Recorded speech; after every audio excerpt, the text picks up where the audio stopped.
தமிழ் பேசும் உறவுகளுக்கு வணக்கம். இது உங்கள் ஏ டு இசட் தமிழ். நாம் இன்றைக்கி பார்க்க போகிற டாபிக் பார்த்திங்கன்னா, நம்ம தமிழ்நாட்டில் சில காலமாக பார்த்திங்கன்னா ரொம்ப ட்ரெண்டிங்காக இருக்கக்கூடிய ஒரு மெசேஜ், அதாவது எஸ்ஐஆர். இந்த ஓட்டர் ஐடியை எக்கச்சக்கமான மாநிலங்களில் தவறாக பயன்படுத்தியிருக்காங்க. அதாவது வாக்காளரை நீக்கியிருக்காங்க, போலியான வாக்காளரை சேர்த்துருக்காங்க அப்படிங்கிற மாதிரி இந்தியா முழுமைக்குமே ஒரு நியூஸ் காட்டு தீயாக பரவிட்டுருக்கு. இது எந்த அளவுக்கு உண்மை அப்படின்னு தெரியல. இருந்தாலும் இப்போ தமிழ்நாட்டில் பார்த்திங்கன்னா திருத்தி சீரமைக்கப்பட்ட வாக்காளர் பட்டியல் வெளியிடுறதுக்காக அந்த ஸ்பெஷல் இன்வெஸ்டிகேஷன், அதாவது நம்ம புதுசாக நம்ம படிவங்களை ஃபில்அப் பண்ணி கொடுக்க வேண்டியிருக்கு. அது பார்த்திங்கன்னா இப்போ தமிழ்நாட்டில் நடைமுறைப்படுத்தப்பட்டு சில நாட்களுக்கு முன்பாக தொடங்கி நடந்து வருகின்றது. இந்த எஸ்ஐஆர் ஃபார்ம் ஒவ்வொரு பிஎல்ஓ ஆஃபீஸரும் சம்மந்தப்பட்ட அந்த வார்டில் உள்ள வாக்காளர்களுக்கு கொடுக்குறாங்க. நாம் அதை ஃபில்லப் பண்ணி அவங்களுக்கு ஒப்படைக்கணும். அப்படி ஒப்படைக்கும் பட்சத்தில் அவங்க கையெழுத்து போட்டு நமக்கு ஒரு ஸ்லிப் தந்துருப்பாங்க, அக்னாலஜ்மெண்ட்டு. இந்த அக்னாலஜ்மெண்ட் ஸ்லிப்புகளும் பார்த்திங்கன்னா நமக்கு புதுமையான ஒரு வாக்காளர் அட்டை கிடைக்கும். இந்த சிஸ்டம் தமிழ்நாட்டில் சில நாட்களுக்கு முன்னால் தொடங்கி நடந்துகிட்ருக்கு. இது கிட்டத்தட்ட பார்த்திங்கன்னா டிசம்பருக்குள்ளே முடிக்கணும் அப்படிங்கிற மாதிரி சொல்லியிருக்கிறாங்க. டிசம்பர் கடைசியில் புதிய வாக்காளர் வரவேற்பட்டியிலேருந்து வெளியிட போகிறாங்க. அந்த படிவத்தை எப்படி நாம் ஃபில்லப் பண்ணுறது அப்படின்னு சொல்லி பார்க்க போகிறோம். அதாவது இது ஆன்லைன் வழியாகவும் ஃபில்லப் பண்ணலாம், ஆஃப்லைன் வழியாகவும் ஃபில்லப் பண்ணலாம். ஆன்லைன் வழியாக ஃபில்லப் பண்ணுறதுக்கு பார்த்தீங்கன்னா, உங்களோட வாக்காளர் அட்டையில் உள்ள அந்த நேமும் ஆதார் கார்டில் உள்ள நேமும் சேமாக இருக்கணும். அப்படி இருந்தால் பட்சம் மட்டும்தான் நம்ம இதை ஆன்லைன் வழியாக ஃபில்லப் பண்ண முடியும். எல்லா பட்சத்தில் ஆஃப்லைன் வழியாக தான் ஃபில்லப் பண்ணுவோம். மேக்ஸிமம் எல்லாருக்குமே ஆஃப்லைன் வழியாக தான் ஃபில்லப் பண்ண வேண்டியிருக்கும். அது எப்படி ஃபில்லப் பண்ணுறதை நம்ம இந்த வீடியோவில் பார்க்க போகிறோம். இப்போ இது வரைக்கும் நம்ம சேனலில் இப்போ தான் முதல்ல பார்க்குறீங்க அப்படின்னா மறக்காமல் சப்ஸ்கிரைப் பண்ணிக்கிடுங்க. பக்கத்தில் இருக்க பெல் பட்டன் எனேபிள் பண்ணிக்கிடுங்க. அப்போ தான் நம்ம போடக்கூடிய வீடியோக்கள் உங்களுக்கு உடனுக்குடன் நோட்டிஃபிகேஷன் சேரும். வாங்க வீடியோக்குள்ளே போகலாம். உங்களுக்கு கொடுக்கப்பட்ட அந்த வாக்காளர் அந்த கணக்கீட்டு பணி திருத்த படிவத்தில் எஸ்ஐஆரில் பார்த்தீங்கன்னா உங்களோட நேம், உங்களோட அந்த வாக்காளர் எண் மற்றும் எந்த பாகம், எந்த போலிங் சென்டரில் போய் நீங்கள் ஓட்டு போகிறீங்க அப்படிங்கிற எல்லா டீட்டெயில்ஸ் இருக்கும். அது மட்டும் இல்லாமல் உங்களோட புகைப்படமும் அதில் கருப்பு படத்தில் அச்சடிச்சிருப்பாங்க. அது பக்கத்தில் ஒரு காலம் இருக்கும். முதல்ல அதில் உங்களோட தற்போதைய புகைப்படத்தை நீங்கள் அதில் ஒட்ட வேண்டியிருக்கும். இல்லை எனக்கு தேவையில்லை, எந்த புகைப்படம் மட்டுமே இருந்தால் போதும் அப்படின்னா விட்டுடலாம். அது ஃபஸ்ட்டு பார்த்தீங்கன்னா உங்களோட பிறந்த தேதி கேட்டிருப்பாங்க. அதாவது உங்களோட டேட் ஆஃப் பர்த்தை நீங்கள் அதை என்ட்ரு பண்ண வேண்டியிருக்கும்.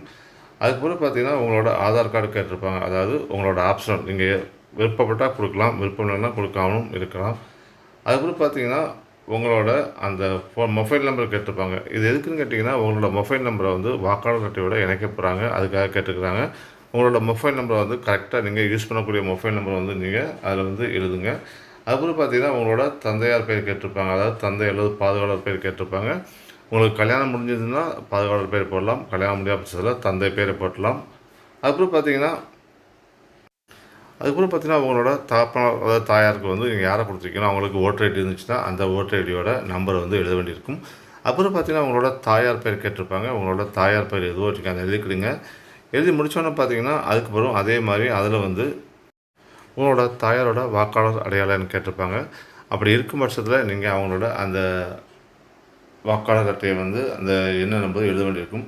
அப்புறம் உங்கள் துணைவர் அல்லது துணைவி பேர் கேட்டிருப்பாங்க. உங்களுக்கு திருமணம் ஆகியிருந்த பட்சத்தில் நீங்கள் ஆணாக இருந்தால் அவங்களோட மனைவி பேரும், பெண்ணாக இருந்தால் அவங்களோட கணவரோட பேரையும் எழுதி அவங்களுக்கு அந்த ஓட்டர் ஐடி இருந்துச்சுன்னா அந்த ஓட்டர் ஐடியோட நம்பரை அதில் ஃபில்லப் பண்ண வேண்டியிருக்கும். அதுக்கு கீழே பார்த்தீங்கன்னா அதுதான் முக்கியமான ஒரு சங்கதி. அது என்ன கேட்டிங்கன்னா, அந்த வாக்காளர் அட்டை இப்படி தான் இருக்கும். அதுக்கு மேலே பார்த்தீங்கன்னா உங்கள் புகைப்படத்துக்கு மேலே அந்த நம்பர் இருக்கும். அப்படி உங்களுக்கு அந்த நம்பர் இருந்தால் மட்டும் எழுதுங்க, அப்படின்னா எழுதாமல் விட்டுருங்க.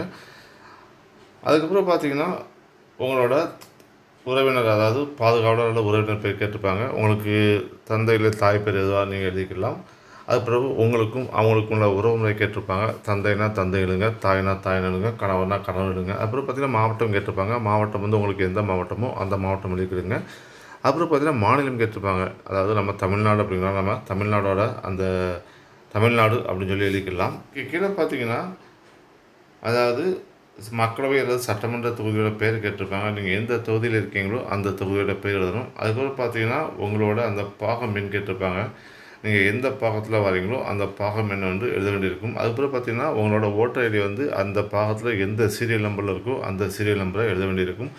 இது உங்களுக்கு தெரியல அப்படின்னா நீங்கள் ஓட்டர் வெப்சைட்டில் போய் பார்த்தீங்கன்னா அந்த ஓட்டர் லிஸ்ட்டில் நீங்கள் அது தெரிஞ்சுக்கலாம்.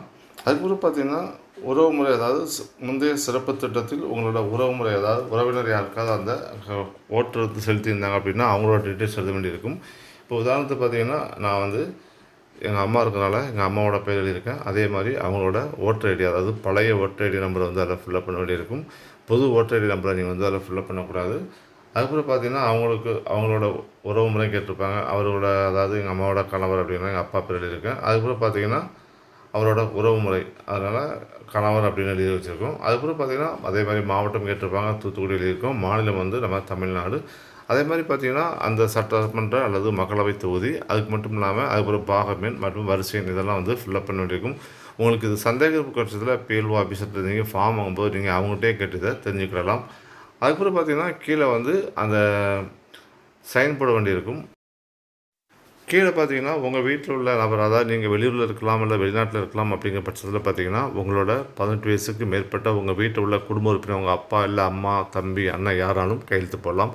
நீங்கள் இருக்கும் பட்சத்தில் நீங்களே கையெழுத்து போடலாம். அப்படி இல்லாத பட்சத்தில் அவங்களே கையெழுத்து போட்டுக்கலாம். அது மட்டும் இல்லாமல், இந்த படிவத்தை ஃபில்லப் பண்ணி கொடுத்ததுக்கப்புறம் பார்த்தீங்கன்னா, அந்த ஆஃபீஸர் வந்து ஒப்புகை சீட்டு ஒன்று தருவாங்க. அதில் கையெழுத்து கொடுத்துருவாங்க. நம்ம அந்த சீட்டை வந்து பத்திரமா வச்சுக்கணும். ஏன்னா இதுதான் நாம் வந்து எஸ்சிஆர் கணக்கீடு படிவத்தை ஃபில்லப் பண்ணி கொடுத்ததுக்கான ஒரு அக்னாலஜ்மெண்ட்.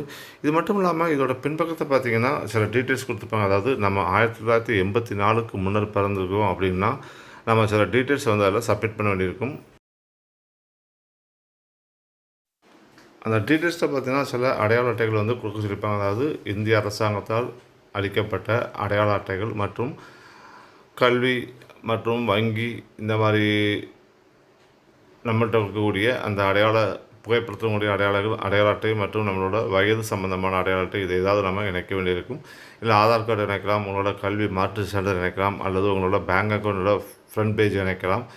அப்புறம் தொழிலாளர் நல வாரியத்தில் வழங்கப்பட்ட ஆணையராக இருக்கலாம், இல்லை உங்களோட அரசாங்கத்தை வேலை பார்க்குறதா இருந்தால் அவங்களோட ஐடி கார்டு, இந்த மாதிரி ஏதாவது நீங்கள் ஆவணங்களை வந்து அதில் ஃபில்லப் பண்ண வேண்டியிருக்கும். எந்த ஆவணம் உங்கள்கிட்ட அவங்க கேட்குறாங்களோ நீங்கள் அந்த ஆவணத்தை நீங்கள் அதோட ஃபில்லப் பண்ணி அட்டாச் பண்ணி கொடுக்க வேண்டியிருக்கும். இது பார்த்திங்கன்னா நீங்கள் வீட்டில் இருந்தே ஈஸியாகவே நீங்கள் வந்து இதை ஃபில்லப் பண்ணிடலாம். உங்களுக்கு சந்தேகம் பட்சத்தில் அந்த பிஎல்ஓ ஆஃபீஸரை வந்து நீங்கள் கான்டாக்ட் பண்ணிக்கலாம். மேக்ஸிமம் உங்களுக்கு இது எந்த விதமான சந்தேகமும் இருக்காது. நீங்களே உங்கள் வீட்டிலேருந்து எளிய முறையில் ஃபில்லப் பண்ணிக்கலாம். இந்த வீடியோ உங்களுக்கு பிடிச்சிருந்தால் லைக் பண்ணுங்கள், ஷேர் பண்ணுங்கள், கமெண்ட் பண்ணுங்கள். மீண்டும் ஒரு நல்ல வீடியோ சந்திப்போம். நன்றி, வணக்கம்.